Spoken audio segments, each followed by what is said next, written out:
Academic counsellor, Indira Gandhi मुक्त विश्वविद्यालय। और आज का जो दूसरा व्याख्यान हम लोग करने जा रहे हैं, जिसका विषय है principles of micro economics, BECC 132। आज का व्याख्यान शुरू करने से पहले जो पिछला व्याख्यान हम लोगों ने किया था और उसमें हम लोगों ने पूर्ण प्रतियोगिता बाजार के बारे में जानकारी प्राप्त की थी, उसको एक बार दोबारा से समझ लेते हैं, ताकि आज का जो अपूर्ण प्रतियोगिता बाजार का व्याख्यान हम लोग पढ़ने जा रहे हैं उसके बारे में हम काफी हद तक जानकारी प्राप्त कर सकें। तो देखिए, पिछली कक्षा में या पिछले व्याख्यान में हम लोगों ने बात की थी कि कीमत ग्रहीता फर्म किस प्रकार बाजार कीमत के निर्धारण में अपने उत्पादन निर्णयों का समायोजित कर लेती है तथा बाजार कीमत का निर्धारण किस प्रकार होता है। चूंकि पूर्ण प्रतियोगिता फर्म कीमत ग्रहीता होती है, तो लाभ अर्जित करने यहाँ तक कि दीर्घकाल में भी उन्हें उत्पादिताओं को बढ़ाने पर ध्यान देना पड़ता है, ताकि वे घटती औसत लागत एवं सीमांत लागत पर अधिक उत्पादन की पूर्ति कर सकें। एक पूर्ण प्रतियोगिता बाजार में प्रमुख तत्व इस प्रकार हैं। एक पूर्ण प्रतियोगिता बाजार फर्म सजातीय उत्पाद बेचने वाली ऐसी फर्म है जो बाजार कीमत को प्रभावित करने की दृष्टि से बहुत छोटी होती है। लाभ को अधिकतम करने के लिए फर्म उत्पादन का ऐसा स्तर चुनती है जहां उत्पादन की कीमत उत्पादन की सीमांत लागत के बराबर होती है, अर्थात price is equal to marginal cost.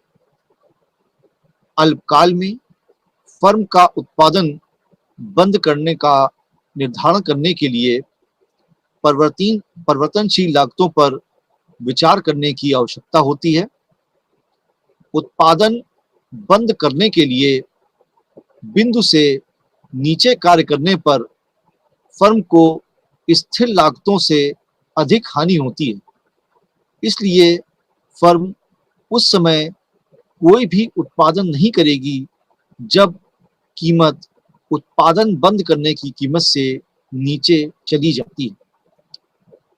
दीर्घकाल में पूर्ण प्रतियोगिता फर्म व्यवसाय में उसी दशा में बनी रहेगी जब कीमत कम से कम कुछ गैर विफल लागतों सहित दीर्घकालीन औसत लागत वक्र तक ऊंची हो।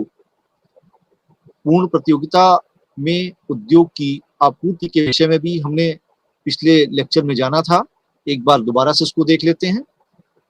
प्रत्येक फर्म का ऊपर की ओर उठता हुआ MC वक्र आपूर्ति वक्र है। उद्योग की सभी फर्मों के MC वक्र का क्षैतिज योग उद्योग के आपूर्ति वक्र को निरूपित करता है। इसलिए वह उद्योग का समग्र MC वक्र या मार्जिनल कॉस्ट वक्र या सीमांत लागत वक्र होता है। चूंकि फर्म समय के साथ उत्पादन को समायोजित कर सकती है, इसलिए दो अलग अलग समयावधियों में भेद किया जाता है। पहली समयावधि अल्पकालीन संतुलन, जब श्रम जैसी परिवर्तनशील लागतें परिवर्तित हो सकती हैं, लेकिन पूंजी जैसी स्थिर लागतें तथा फर्मों की संख्या नहीं बदल सकती है। दूसरा, दीर्घकालीन संतुलन, जहां फर्मों एवं प्लांटों की संख्या तथा अन्य सभी दशाएं नई मांग के अनुरूप पूरी तरह से बदल जाती हैं। दीर्घकाल में फर्में उद्योग में प्रवेश करने या उद्योग से बाहर जाने के लिए स्वतंत्र होती हैं। किसी एक फर्म को स्थान या कौशल का कोई विशेष लाभ नहीं मिलता। इसलिए जैसे कि स्वतंत्र निकाय का अर्थ कीमत के शून्य लाभ बिंदु से नीचे न जाने से है, मुक्त प्रवेश का अर्थ इससे लगाया जाता है कि दीर्घकालीन संतुलन में कीमत दीर्घकालीन औसत लागत से अधिक नहीं हो सकती। जब कोई उद्योग अपने उत्पादन को आगतों की कीमतों में वृद्धि के लिए बिना बढ़ाया जा सकता है, तो दीर्घकालीन आपूर्ति वक्र एक्स अक्ष के क्षैतिजिक हो जाता है। जब उद्योग विशिष्ट क्षमता, विशिष्टता, दुर्लभ लागत प्रयुक्त करता है, तो उसके दीर्घकालीन आपूर्ति वक्र का ढाल ऊपर की ओर उठता हुआ होता है।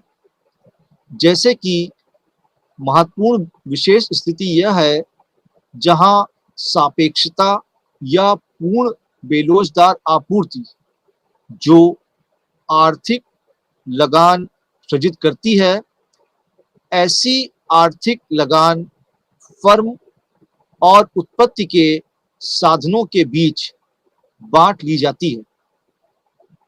अब इसके बाद अगले लेक्चर में हम लोग जो बात करेंगे वो होगी पूर्ण प्रतियोगिता के दोष क्या होते हैं। सबसे पहला दोष, पैमाने की बचतों के लिए कोई विशेष स्थान नहीं होता, क्योंकि छोटी छोटी फर्में उत्पादन का छोटे छोटे भाग से ही उत्पादित करती हैं। ऊंची स्थिर लागतों वाली उद्योग पूर्ण प्रतियोगिता के लिए अनुपयुक्त हैं। यही कारण है कि इस प्रकार का बाजार वास्तविक जगत में नहीं पाया जाता है। गैर विभेदीकृत वस्तुओं से उपभोक्ताओं के लिए नीरस स्थिति आ जाती है, क्योंकि उनके पास कोई विकल्प नहीं होता है।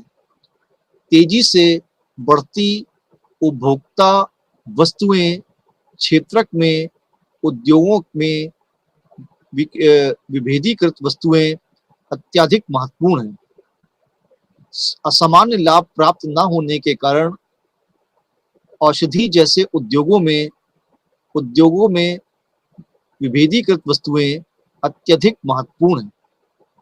चूंकि उत्पादकों एवं उपभोक्ताओं को उद्योग के बारे में पूरी जानकारी होती है, इसलिए नवीन प्रौद्योगिकी विकसित करने के लिए कोई प्रोत्साहन नहीं होता है, क्योंकि नई प्रौद्योगिकी की जानकारी अंततः सभी फर्मों को हो जाती है।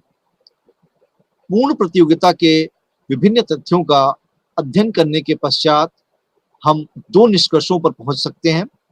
पहला निष्कर्ष, वास्तविक जगत में बाजार में छोटी छोटी फर्में पाई जाती हैं जो एक जैसी वस्तु का ही उत्पादन करती हैं तथा प्रत्येक की उद्योग के लिए आवश्यक संसाधनों तक एक समान पहुंच होती है।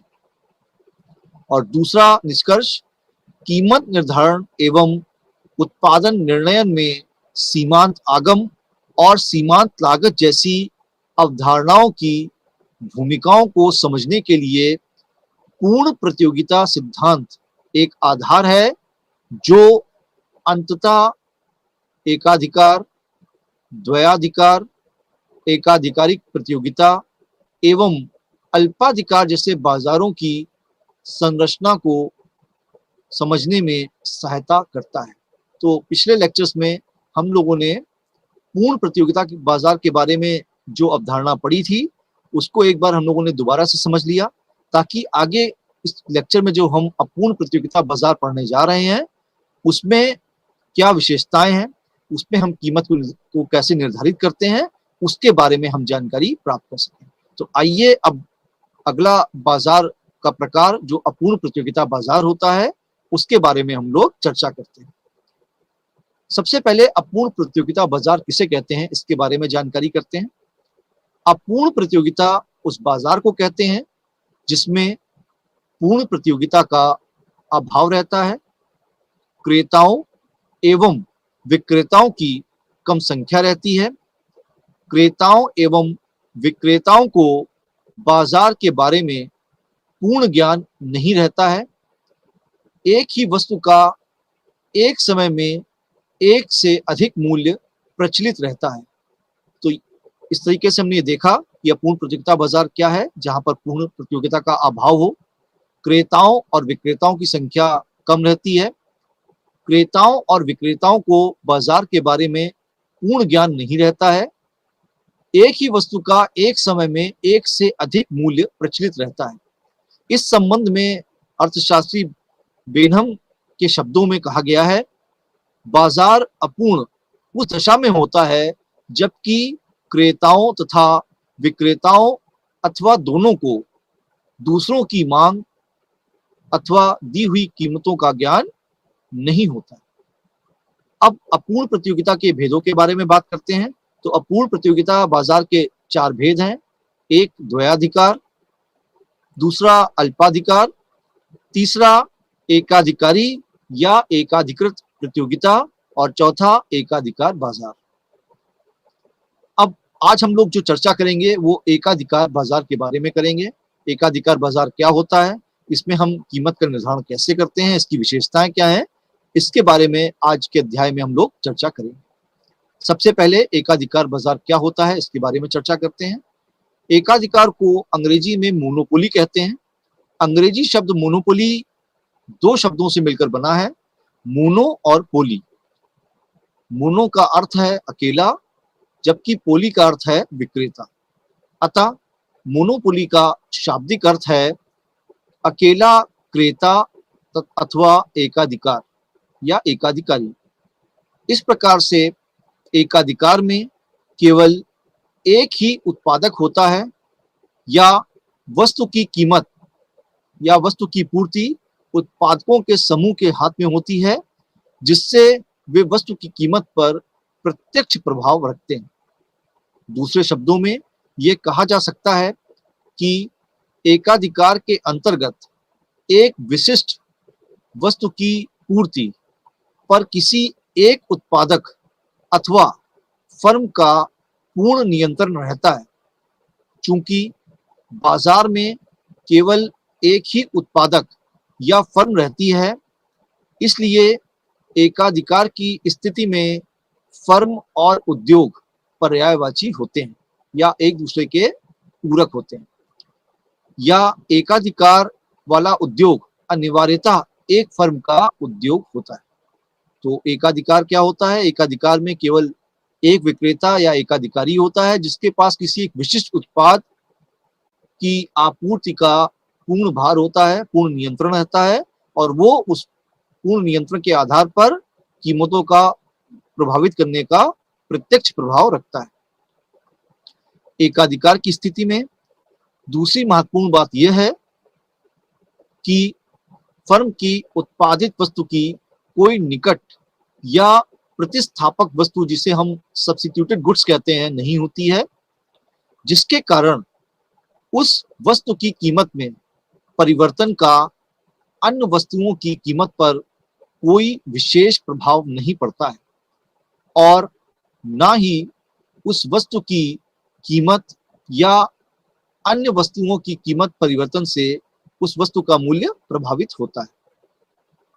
अब कुछ परिभाषाएं जो एकाधिकार के बारे में अलग अलग अर्थशास्त्रियों ने दी हैं, उसके बारे में चर्चा करते हैं।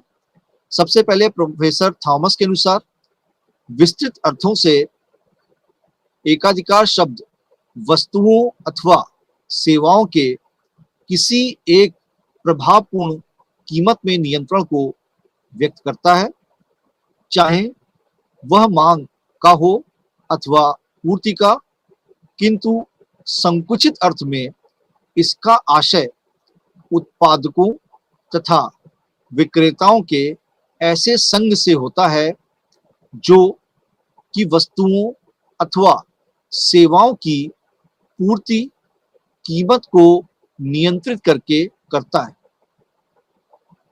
दूसरे अर्थशास्त्री के बारे में जो परिभाषा दी गई उसकी चर्चा करते हैं। प्रोफेसर लर्नर के अनुसार एकाधिकार का अभिप्राय उस विक्रेता से है जिसकी वस्तु का मांग वक्र गिरता हुआ होता है। प्रोफेसर बोल्डिंग के अनुसार शुद्ध एकाधिकारी वह फर्म है जो कि कोई ऐसी वस्तु का उत्पादन कर सकती है जिसका किसी अन्य फर्म की उत्पादित वस्तुओं पे कोई प्रभावपूर्ण स्थानापन्न नहीं होता। प्रभावपूर्ण से यहाँ आशय यह है कि यद्यपि एकाधिकारी असाधारण लाभ कमा रहा है, तथापि अन्य फर्में ऐसी स्थानापन्न वस्तुएं उत्पन्न करके जो कि खरीदों को एकाधिकारी की वस्तुओं से दूर कर सकें, उक्त लाभों पर अतिक्रमण करने की स्थिति में नहीं होती। प्रोफेसर सुमिनर के अनुसार विशुद्ध एकाधिकारी से आशय मांग की लोच शून्य होने से, जबकि शुद्ध प्रतियोगिता में मांग की लोच असीमित होती है। प्रोफेसर बेनहम के अनुसार एकाधिकार अक्षरशः एक विक्रेता होता है और एकाधिकार शक्ति के पूर्णता नियंत्रण पर आधारित होता है। इस प्रकार संक्षेप में यह कहा जा सकता है कि एकाधिकारी से आशय उस एकाकी फर्म उद्योग से है जहां पर फर्म की वस्तु एवं बाजार में बेची जाने वाली वस्तुओं के बीच में मांग की भेदक लोच या क्रॉस इलास्टिसिटी ऑफ डिमांड शून्य होती है। अब आगे हम लोग चर्चा करते हैं कि एकाधिकार की क्या विशेषताएं होती हैं। तो पहली विशेषता, अकेला उत्पादक अथवा विक्रेता। एकाधिकारी अपनी वस्तु का अकेला उत्पादक होता है। दूसरी विशेषता, फर्म एवं उद्योग एक दूसरे के पर्यायवाची। एकाधिकारी एक फर्म वाला उद्योग होता है, अतः फर्म और उद्योग दोनों एक दूसरे के पर्यायवाची होते हैं। अगली विशेषता, प्रभावपूर्ण निकट प्रतिस्थापन वस्तुओं का अभाव। एकाधिकारी ऐसी वस्तु का उत्पादन एवं विक्रय करता है जिसके प्रभावपूर्ण निकट स्थानापन्न वस्तुएं बाजार में उपलब्ध नहीं होती।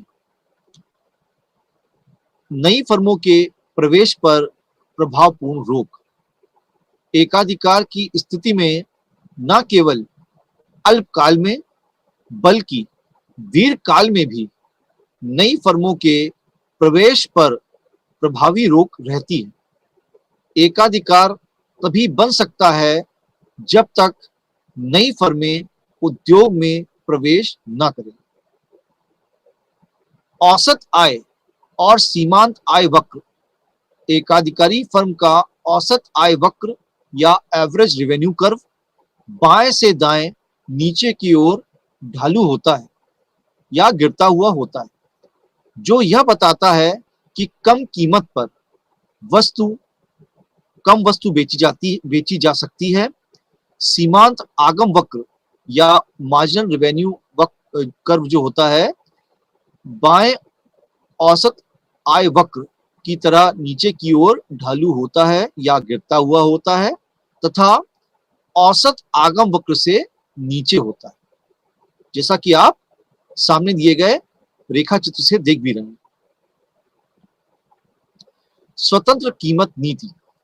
एकाधिकारी फर्म स्वतंत्र कीमत नीति अपना सकती है, अर्थात वह अपनी इच्छानुसार कीमत में वृद्धि या कमी कर सकती है। इस दशा में फर्म कीमत निर्धारक या प्राइस मेकर होती है।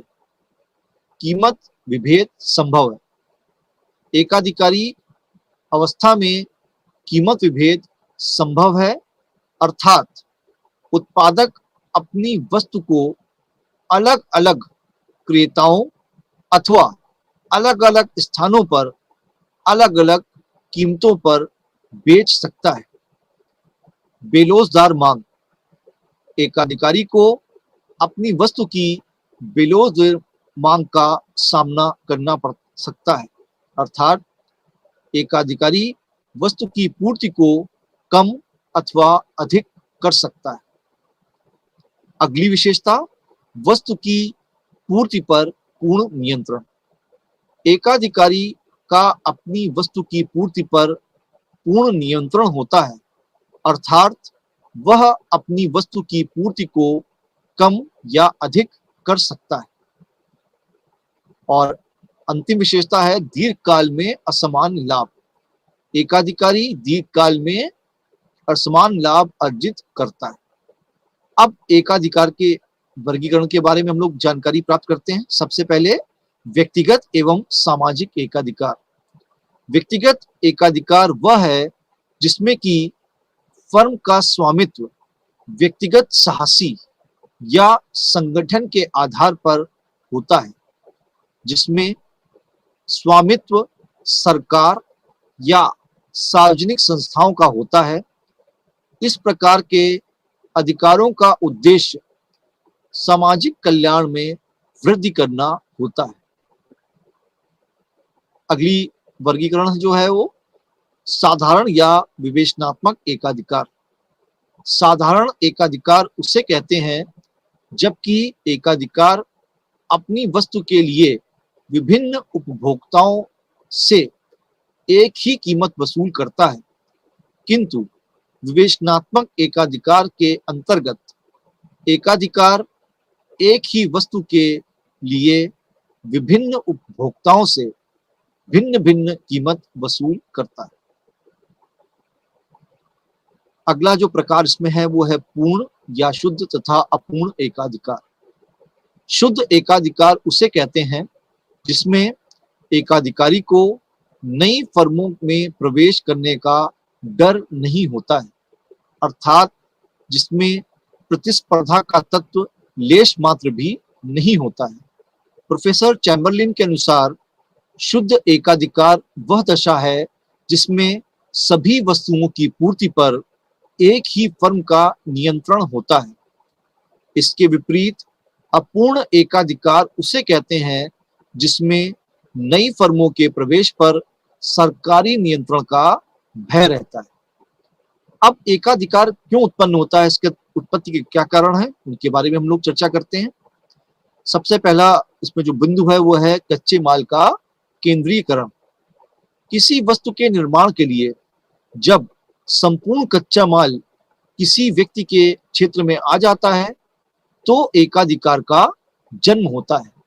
जैसे देश के विभाजन के पूर्व बंगाल को जूट के उद्योगों का एकाधिकार प्राप्त था। अगला जो इसमें उत्पत्ति का कारण है वो है कानूनी एकाधिकार। कभी कभी कानून द्वारा भी एकाधिकार स्थापित किया जाता है। जैसे जब सरकार किसी कंपनी को शहर में पानी या बिजली की व्यवस्था का एकाधिकार दे देती है तो उसे कानूनी एकाधिकार कहते हैं।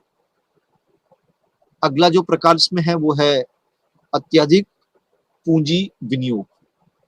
बहुत से ऐसे उद्योग हैं जिनके उत्पादन तथा स्थापना के लिए अत्यधिक पूंजी की आवश्यकता पड़ती है, जिसके कारण छोटे छोटे पूंजीपति इस प्रकार के उद्योगों की स्थापना नहीं कर पाते और उनकी स्थापना कुछ ही बड़े बड़े पूंजीपति कर सकते हैं, जिससे पूर्ण एवं स्वतंत्र प्रतियोगिता नहीं हो पाती है तथा वे आपस में मिलकर एकाधिकार संघ स्थापित कर लेते हैं।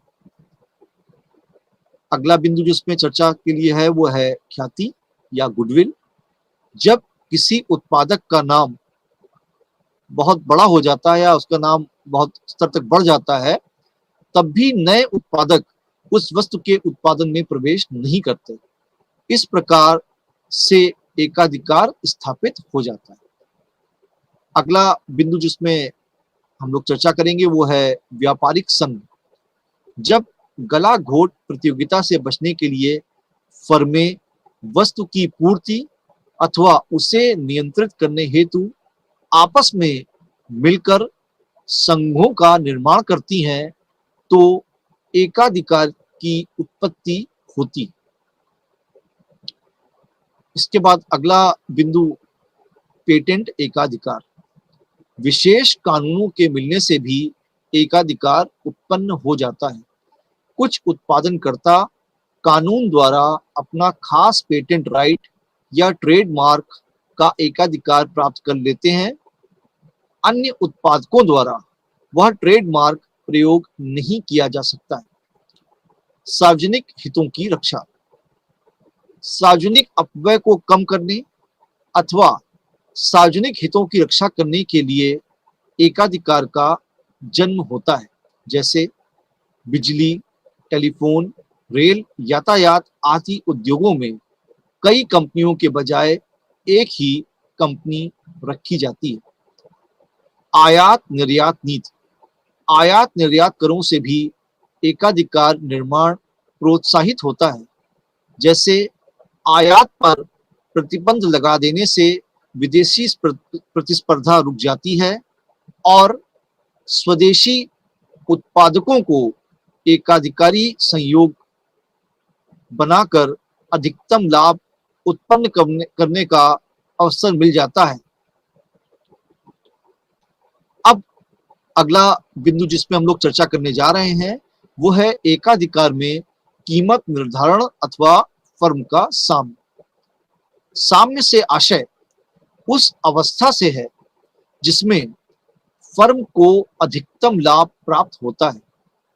यह बात ध्यान देने योग्य है कि अधिकतम लाभ का अर्थ प्रति इकाई लाभ अधिकतम करने से नहीं है, बल्कि कुल लाभ को अधिकतम करने से होता है।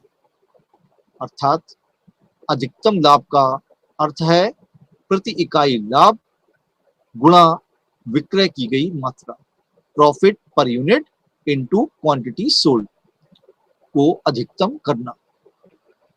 एकाधिकार की स्थिति में कीमत निर्धारण करने के लिए दो रीतियों का प्रयोग किया जाता है। पहली रीति कुल आगत एवं कुल लागत विक्रय रीति। इस रीति का प्रतिपादन प्रोफेसर मार्शल ने किया था। इस रीति के अनुसार जिस स्थान पर कुल आगम यानी कि टोटल रेवेन्यू तथा कुल लागत यानी कि टोटल कॉस्ट के बीच खड़ी हुई दूरी अधिकतम होगी, वहां पर एकाधिकारी को अधिकतम लाभ प्राप्त होता है, अर्थात फर्म साम्य की स्थिति में होती है। इस विधि को सारणी व रेखा चित्र की सहायता से स्पष्ट किया जा सकता है। अब आपके सामने एक सारणी आ रही है जिसको एक बार हम लोग पहले अध्ययन कर लेते हैं, फिर इसकी हम लोग चर्चा करते हैं। देखिए इसमें आपको जो कॉलम दिए गए हैं, पहली कॉलम है उत्पादित इकाइयां, फिर है कीमत प्रति इकाई रुपए में, फिर कुल आगम, फिर कुल लागत प्रति इकाई रुपए, फिर प्रति इकाई लाभ और फिर कुल लाभ।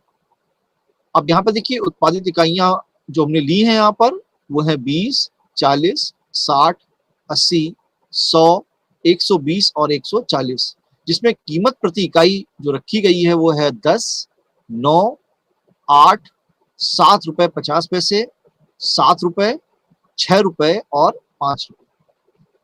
अगर हम कुल उत्पादित इकाइयों को कीमत प्रति इकाई से गुणा करते हैं तो कुल आगम हमको देखिए यहाँ पर प्राप्त हो रहा है 200 रुपए, 360 रुपए, 480 रुपए, 600 रुपए, 700 रुपए, 720 रुपए और 700 रुपए।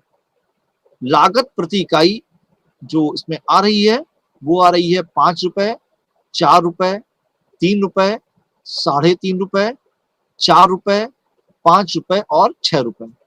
अब उत्पादित इकाइयों को कुल लागत इकाई प्रति इकाई से हमने यहाँ पर गुणा किया तो कुल लागत हमको प्राप्त हो रही है। देखिए 100 रुपए, 160 रुपए, 180 रुपए, 280 रुपए, 400 रुपए, 600 रुपए और 840 रुपए। अब प्रति इकाई लाभ देखिए, अगर प्रति इकाई कीमत में प्रति इकाई लागत को हम घटा देते हैं तो हमें प्रति इकाई लाभ मिल रहा है यहाँ पर 5 रुपए, 5 रुपए, 5 रुपए, 4 रुपए, 3 रुपए, 1 रुपए और यहाँ पर जो अंतिम इकाई के निर्माण में हमको लॉस हो रहा है, हानि हो रही है, वो हो रही है 1 रुपए प्रति इकाई। अब अगर हम उत्पादित इकाइयों को प्रति इकाई लाभ से गुणा करते हैं तो हमें कुल लाभ की धनराशि प्राप्त होगी। तो देखिए इसमें 100 रुपए, 200 रुपए, 300 रुपए, 320 रुपए, 300 रुपए, 120 रुपए और हानि हो रही है 140 रुपए की। अब ऊपर की अगर हमने सारणी का अध्ययन किया तो इससे हमको स्पष्ट हो रहा है कि हमारा अधिकतम लाभ यहाँ पर 320 रुपए है। यहाँ लाभ 80 इकाइयां उत्पादित करने और उन्हें 7 रुपए 50 पैसे प्रति इकाई की कीमत से बेचने से प्राप्त होता है। इस स्थिति में कुल आगम 600 रुपए और कुल लागत 280 रुपए है। अतः अधिकतम लाभ अर्जित करने के लिए एकाधिकारी 80 इकाइयां उत्पादित करेगा और वस्तु की सर्वोत्तम कीमत 7 रुपए 50 पैसे प्रति इकाई होगी। अभी जो हमने सारणी यहाँ देखी थी उसे रेखा चित्र द्वारा भी निरूपित किया जा सकता है। आपके सामने प्रस्तुत रेखा चित्र पिछली सारणी से ही निरूपित किया गया है। रेखा चित्र में टीआर कुल आगम वक्र और टीसी कुल लागत वक्र है। दोनों वक्रों के बीच की दूरी को दर्शाती है। चित्र से स्पष्ट है कि ओएम की मात्रा अर्थात 80 इकाइयां उत्पादित करने और उन्हें 7 रुपए 50 पैसे प्रति इकाई बेचने की स्थिति में कुल आगम और कुल लागत वक्रों का अंतर फर्म का कुल लाभ है जो 320 रुपए है। परंतु मार्शल की यह रीति अधिक सुविधाजनक नहीं है क्योंकि टोटल रेवेन्यू तथा टोटल कॉस्ट के बीच की दूरी को प्रायः ठीक प्रकार से ज्ञात करना कठिन हो जाता है और दूसरा, रेखा चित्र से प्रत्यक्ष रूप से प्रति इकाई कीमत को ज्ञात नहीं किया जा सकता। और दूसरा विधि जिसके द्वारा हम एकाधिकार में कीमत निर्धारण करते हैं वो है सीमांत विश्लेषण रीति। इस रीति का प्रतिपादन सर्वप्रथम श्रीमती जॉन रॉबिन्सन ने रखा था। उनका कहना था कि एकाधिकारी अधिकतम लाभ प्राप्त करने के लिए सीमांत लागत को सीमांत आय के बराबर करने का प्रयास करता है और जिस स्थान पर ये दोनों रेखाएं बराबर होती हैं वहीं कीमत तय होती है क्योंकि शुद्ध एकाधिकारी की कुल आय उसी स्थिति में अधिकतम होती है। एकाधिकारी फर्म जो कि कीमत निर्धारक तथा कीमत स्वीकर्ता की दोहरी भूमिका को निभाती है, उस स्थिति में अधिकतम लाभ प्राप्त करती है जबकि ये 3 शर्तें पूर्ण होती हैं। पहली शर्त, सीमांत लागत बराबर सीमांत आय। यह शर्त अधिकतम लाभ सुनिश्चित करती है। यदि सीमांत लागत सीमांत आय से कम है तो उत्पादन लागत में वृद्धि हो सकती है। दूसरा, संतुलन के पश्चात सीमांत लागत सीमांत आय से अधिक हो। सीमांत लागत सीमांत आय संतुलन की आवश्यक शर्त है लेकिन अपने आप में काफी नहीं। यदि इस स्तर के पश्चात सीमांत लागत सीमांत आय से कम हो जाए तो फर्म उत्पादन बढ़ाकर अधिकतम लाभ कमा सकती है। अतः सीमांत लागत बराबर सीमांत आय के साथ साथ यह सीमांत आय से अधिक भी हो सकती है। सीमांत लागत और सीमांत आगम के बराबर होने पर ही एकाधिकारी को अधिकतम लाभ क्यों होता है? हमारे सामने बहुत बड़ा प्रश्न आ रहा है कि सीमांत लागत और सीमांत आगम के बराबर होने पर ही एकाधिकारी अधिकतम लाभ क्यों कमाता है? सीमांत आगम सीमांत लागत से अधिक है तो स्पष्ट है कि एक अतिरिक्त लागत बेचने से कुल आय में वृद्धि कुल लागत से अधिक होगी, अतः अतिरिक्त उत्पादन से लाभ होगा। यदि सीमांत लागत अधिक है तो कुल आगम में वृद्धि कम और कुल लागत में वृद्धि अधिक होगी, अतः अतिरिक्त उत्पादन में हानि होगी। केवल वह बिंदु जहां marginal cost is equal to marginal revenue है, यानी कि सीमांत लागत बराबर सीमांत आगम है, के एकाधिकारी को अधिकतम लाभ प्राप्त होगा। इस तथ्य को एक सारणी की सहायता से समझा जा सकता है। अब आपके सामने देखिए एक सारणी प्रस्तुत है जिसमें उत्पादन की कुल इकाइयां, प्रति इकाई कीमत, कुल आय, सीमांत आय, कुल लागत, सीमांत लागत और कुल लाभ को दर्शाया गया है। उत्पादन की इकाइयां हैं 10, 11, 12, 13, 14 और 15। प्रति इकाई कीमत है 31, 30, 29, 28, 26 और 24। उत्पादन की इकाइयों को प्रति इकाई कीमत से अगर हम गुणा करते हैं तो हमें कुल आय प्राप्त हो रही है। देखिए यहाँ पर 310, 330, 348, 364, 364 और 360। सीमांत आय प्राप्त करने के लिए कुल आय और के जो बीच का जो अंतर आ रहा है उसको हम देखते हैं। तो देखिए पहला अंतर इसमें 20 है, फिर 18, फिर 16, फिर 0 और फिर -4। फिर कुल लागत हमको इसमें दी गई है 260, 274, 279, 305, 322, 340। सीमांत लागत हमको दी गई है 14, 15, 16, 17 और 18।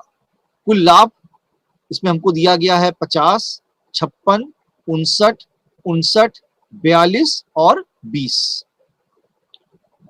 सारणी से ज्ञात होता है कि 13वीं इकाई की सीमांत आगम सीमांत लागत के बराबर है और एकाधिकारी लाभ 59 रुपए है, जो कि अधिकतम है। इससे अधिक इकाइयां बेचने पर सीमांत आगम 0 हो जाता है और लाभ कम होकर रुपए 42 ही रह जाता है। अतः स्पष्ट है कि एकाधिकारी अधिकतम लाभ प्राप्त करने के लिए 13 इकाइयों का उत्पादन करेगा और कीमत 28 रुपए रखेगा, जिससे उसे अधिकतम लाभ 59 रुपए हो जाए।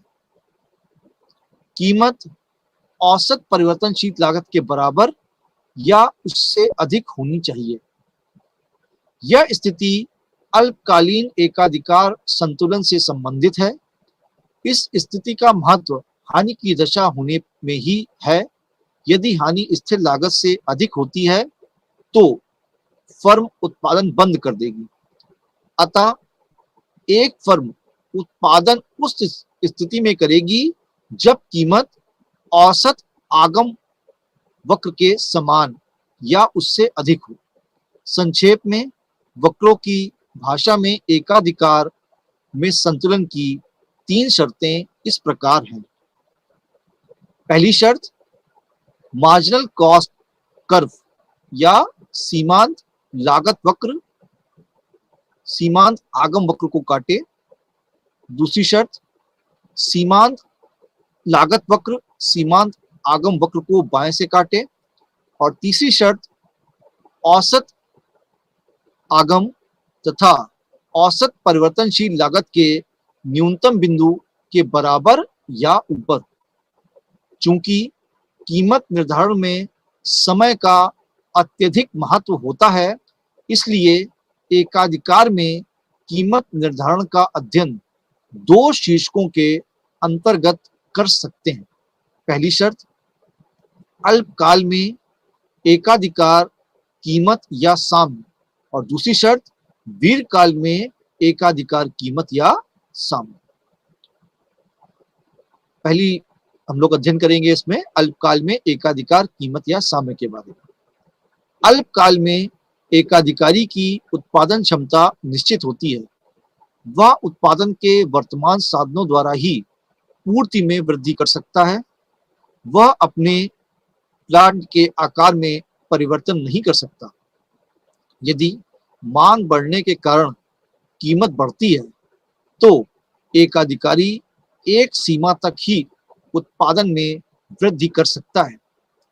इसके विपरीत यदि मांग घटने के कारण कीमत घटती है तो एकाधिकारी अपने प्लांट की उत्पादन क्षमता के एक भाग का उपयोग न करके कुछ अंश तक उत्पादन की मात्रा में कमी कर सकता है। ऐसी स्थिति में उसका लाभ काफी कम हो जाता है और हो सकता है कि उसे लाभ के स्थान पर उल्टी हानि हो।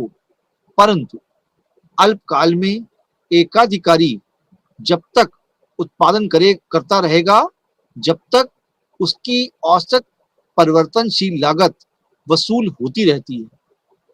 परंतु जैसे ही कीमत उसके परिवर्तनशील लागत से कम हो जाएगी वह उत्पादन बंद कर देगा। इस प्रकार अल्पकाल में एकाधिकारी को अधिक से अधिक हानि कुल लागत के बराबर हो सकती है। अल्पकालीन सीमांत लागत आगम के बराबर होगी। संक्षेप में एकाधिकार में अल्पकाल में फर्म के समक्ष तीन स्थितियां उत्पन्न हो सकती हैं। पहली स्थिति असामान्य लाभ की स्थिति। एकाधिकारी उत्पादन तथा कीमत वहां निर्धारित करेगा जहां पर marginal cost is equal to marginal revenue होगी, यानी कि सीमांत लागत बराबर सीमांत आगम होगी। इसे रेखा चित्र द्वारा स्पष्ट किया जा सकता है। रेखा चित्र में AR तथा MR क्रमशः औसत लागत तथा सीमांत आय हैं और AC तथा MC क्रमशः औसत लागत और सीमांत लागत वक्र। रेखा चित्र से स्पष्ट है कि E बिंदु पर MC रेखा MR रेखा के बराबर है। E बिंदु से होती हुई एक खड़ी रेखा जो कीमत रेखा है अर्थात AR रेखा के R बिंदु तथा X अक्ष को Q बिंदु पर मिलाती है तो QR कीमत तथा OP मात्रा का उत्पादन किया जाएगा। लाभ तथा हानि की स्थिति मालूम करने के लिए एकाधिकारी की औसत लागत औसत आय को जानना पड़ेगा। रेखा चित्र में औसत आय औसत लागत से अधिक है, अतः दोनों रेखाओं के बीच की खड़ी दूरी RS है जो इकाई लाभ को दर्शाती है। कुल लाभ जानने के लिए प्रति इकाई लाभ RS को कुल उत्पादन OP से या OT से गुणा किया जाएगा अर्थात RS गुणा OP बराबर PRST होगा। ये स्थिति हमारे असाधारण लाभ से संबंधित है। दूसरी स्थिति होती है साधारण लाभ की स्थिति। एकाधिकारी को अल्पकाल में शून्य या सामान्य लाभ ही मिलता है। यदि वस्तु की मांग कम हो जाती है तो ऐसी दशा में कीमत अर्थात औसत आय औसत लागत के ठीक बराबर होगी। इसलिए एकाधिकारी को शून्य या सामान्य लाभ मिलेगा। इस स्थिति को रेखा चित्र की सहायता से स्पष्ट किया जा सकता है। रेखा चित्र से स्पष्ट है कि बिंदु E पर सीमांत आय तथा सीमांत लागत दोनों बराबर हैं। बिंदु E से होती हुई एक खड़ी रेखा कीमत रेखा AR के बिंदु R पर मिलती है। बिंदु R पर AC बराबर AR है, अतः QR कीमत तथा OP मात्रा का उत्पादन होगा। ऐसी स्थिति में एकाधिकारी को सामान्य लाभ प्राप्त होगा। अब जो तीसरी स्थिति बनती है वो होती है हानि की स्थिति। अल्पकाल में यह आवश्यक नहीं है कि एकाधिकारी को सामान्य लाभ से अधिक लाभ ही मिले। कारण यह है कि एकाधिकारी कीमत अल्पकाल में औसत लागत से भी कम हो सकती है। अल्पकाल में भी वह अपनी उत्पादन क्रिया तब तक चालू रखता है जब तक कि उसे औसत परिवर्तनशील लागतों के बराबर कीमत कम से कम औसत परिवर्तनशील लागत के बराबर प्राप्त होनी चाहिए, नहीं तो वह उत्पादन कार्य नहीं करेगा। इस प्रकार एकाधिकारी को अधिकाधिक हानि कुल स्थिर लागत के बराबर हो सकती है। इस दशा को रेखा चित्र द्वारा स्पष्ट किया जा सकता है। रेखा चित्र से विदित है कि जब एकाधिकारी को अपनी वस्तु की कीमत औसत लागत से कम मिलती है तब उसे हानि सहन करनी होगी, लेकिन यह हानि दीर्घकाल में समाप्त हो जाएगी और एकाधिकारी को लाभ मिलेगा। यहाँ रेखा चित्र में ई बिंदु पर MC और MR दोनों रेखाएं बराबर हैं, यानी कि MC बराबर MR तथा SQ कीमत है और OP मात्रा का उत्पादन होगा। यहाँ औसत आय औसत लागत से कम है। अन्य शब्दों में AC रेखा AR रेखा के ऊपर स्थित है, अतः इन दोनों रेखाओं के बीच खड़ी दूरी इकाई हानि का प्रतीक है। इस प्रकार कुल हानि बराबर आयत PRST के बराबर होगी। चूंकि कीमत SQ है, यहाँ पर औसत परिवर्तनशील लागत के बराबर प्राप्त होती है, इसलिए एकाधिकारी हानि पर भी उत्पादन जारी रखेगा क्योंकि हानि दीर्घकाल में समाप्त होगी और उसे लाभ प्राप्त होगा। यदि कीमत SQ औसत परिवर्तनशील लागत से कम है तो उत्पादन अल्पकाल में बंद हो जाएगा। निष्कर्ष के रूप में यह कहा जा सकता है कि एकाधिकार अपने उत्पादन को उस सीमा तक बढ़ाएगा जहां सीमांत आय सीमांत लागत के बराबर हो जाती है। संक्षेप में, यदि MR is equal to MC है तो यह फर्म के साम्य की स्थिति है और OP मात्रा का उत्पादन होगा। अल्पकाल में फर्म को लाभ, हानि अथवा सामान्य लाभ या शून्य लाभ तीनों हो सकते हैं। यदि औसत आय या कीमत औसत लागत से अधिक है तो एकाधिकारी फर्म को असाधारण लाभ मिलेगा। यदि औसत आय औसत लागत से कम है तो एकाधिकारी फर्म को हानि होगी, परंतु वह उत्पादन करेगा। वह उत्पादन उस स्तर तक करेगा जहां तक सीमांत आय सीमांत लागत के बराबर हो। अल्पकाल में यदि औसत आय औसत परिवर्तनशील लागत से कम है तो एकाधिकार फर्म उत्पादन कार्य बंद कर देगी। एकाधिकार यदि औसत आय औसत लागत के बराबर है तो फर्म को सामान्य लाभ होगा। अब एकाधिकारी और दीर्घकालीन संतुलन के बारे में हम लोग चर्चा करते हैं। दीर्घकाल में एकाधिकारी फर्म आवश्यकता अनुसार उत्पादन के सब साधनों की मात्रा में परिवर्तन कर सकती है। फर्म अपने संयंत्र के आकार को भी छोटा बड़ा कर सकती है। इसलिए दीर्घकाल में एकाधिकारी हानि की अवस्था में उत्पन्न उत्पादन जारी नहीं रखेगा, वह उत्पादन बंद कर देगा। एकाधिकारी होने के कारण वह दीर्घकाल में इस प्रकार से व्यवस्था करेगा कि उसे असामान्य लाभ प्राप्त हो। अतः दीर्घकाल में संतुलन की शर्तें इस प्रकार हैं। पहली शर्त, सीमांत लागत बराबर सीमांत आय। यह शर्त अधिकतम लाभ को सुनिश्चित करती है। इस स्थिति में लाभ में वृद्धि की संभावना समाप्त हो जाती है। दूसरा जो बिंदु इसमें है, संतुलन के पश्चात सीमांत लागत सीमांत आय से अधिक हो। यह शर्त सुनिश्चित करती है कि संतुलन उत्पादन प्राप्त करने के पश्चात और उत्पादन किया गया है तो लाभ घटने लगेंगे। तीसरी शर्त, कीमत औसत कुल आगम के समान या उससे अधिक हो। यह शर्त यह सुनिश्चित करती है कि दीर्घकाल में कोई हानि न हो। दीर्घकाल में एकाधिकारी फर्म को असामान्य लाभ प्राप्त होने के दो कारण होते हैं। पहला कारण, नई फर्मों का बाजार में प्रवेश करना कठिन हो जाता है। दूसरा कारण, यदि एकाधिकारी को अतिरिक्त लाभ प्राप्त नहीं होगा तो वह दीर्घकाल तो वह व्यर्थ ही अपना बाजार अपना अस्तित्व बनाए नहीं रखेगा।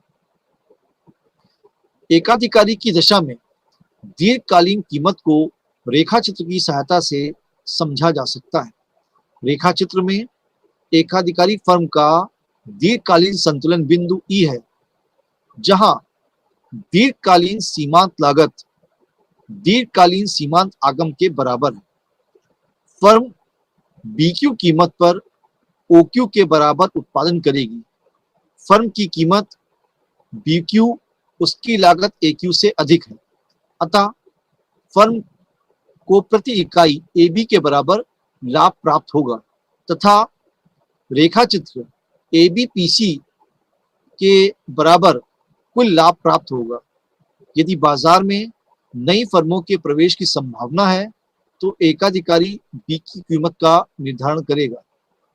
यदि एकाधिकारी अपने संभावित प्रतिस्पर्धियों के प्रवेश को पूर्णतः प्रतिबंधित करना चाहता है तो वह उस बिंदु पर कीमत निर्धारण करेगा जहां पर LAC मतलब लॉन्ग एवरेज कॉस्ट और लॉन्ग रेवेन्यू कॉस्ट बराबर होंगी।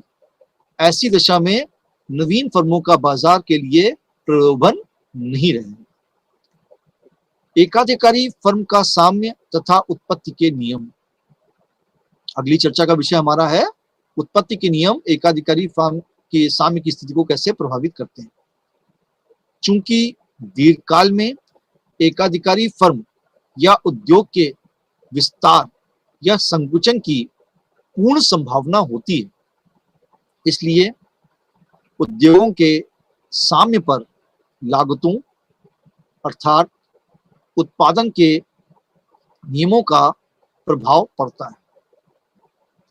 पहला नियम उत्पत्ति का जो है वो है बढ़ती हुई लागत का नियम।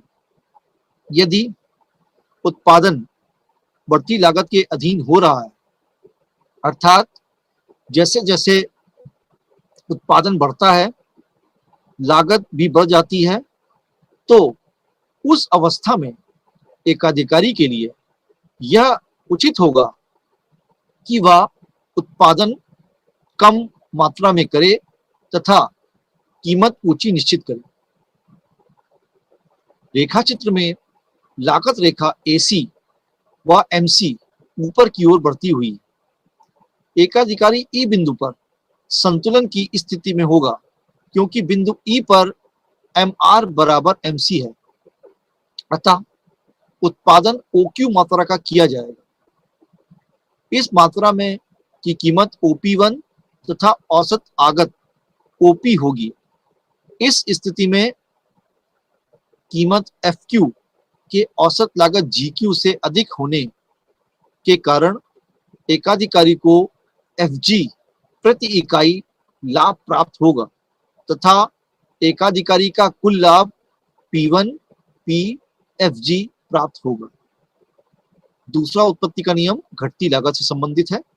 यदि उत्पादन लागत घटती लागत के अंतर्गत हो रहा है तो इसका अभिप्राय यह होगा कि जैसे जैसे उत्पादन बढ़ रहा है वैसे वैसे लागत घट रही है।